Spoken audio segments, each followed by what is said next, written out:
सर्व बहिणी भावांनो, आपण ज्यावेळेस या देशामध्ये राहतो तेव्हा या देशामध्ये समता बंधुता असावी या विचाराने राहतो की उच्चनीचतेमध्ये राहतो.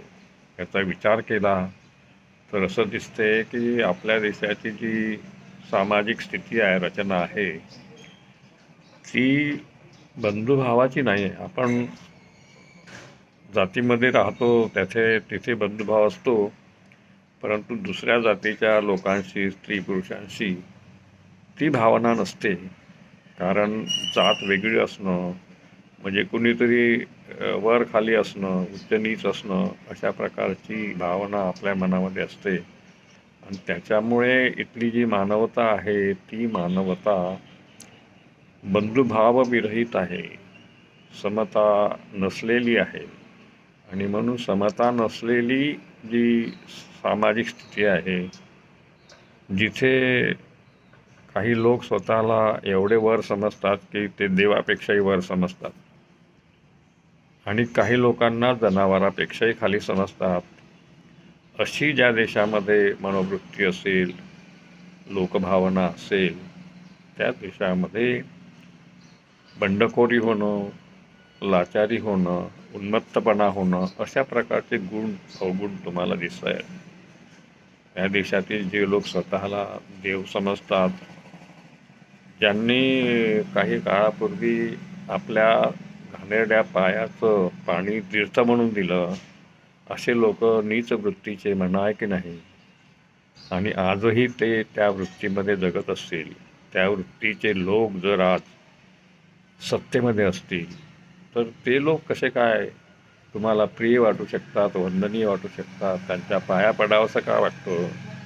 ते पाया पडावंसं वाटणं देखील आपण मनोवृत्तीनं त्यांच्या खाली आहोत. आपण त्यांच्यापेक्षा स्वतःलाच कमी समजतो.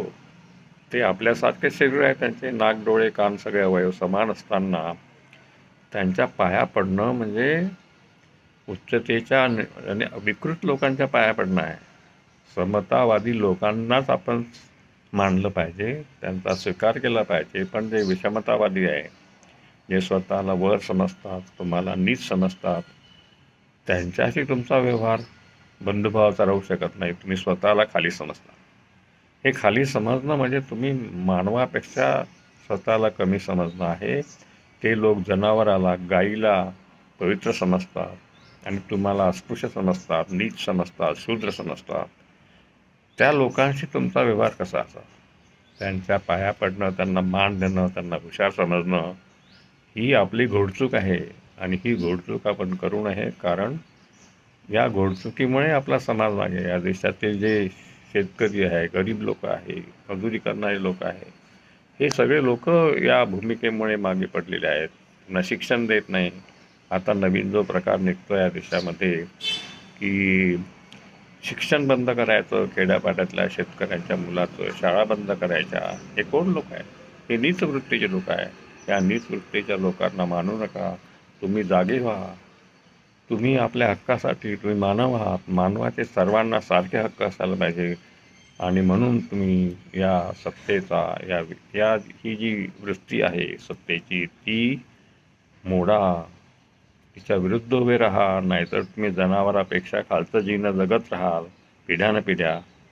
एवढं सांगून तुम्हाला विनंती करतो की जागे व्हा, जागे व्हा, जागे व्हा.